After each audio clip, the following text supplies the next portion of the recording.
Good day to you, Sir Madam. I'm Marjorie Gonzalez, 36 years old, married. I have 3 children. I'm a high school graduate.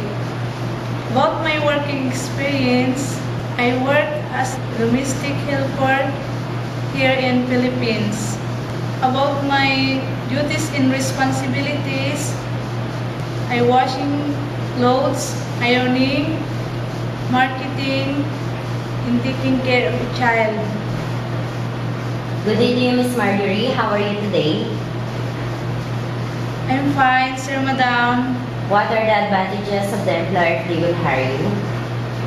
Sir Madam, I'm trustworthy, honest, and kind. So what made you decide to work abroad? Sir Madam, I decided to work abroad because to support the financial family needs. Can you tell us the proper way of taking care of the children? I bath them, change clothes, feed them with rice or milk, and I give him my tender love and care, Sir Madam.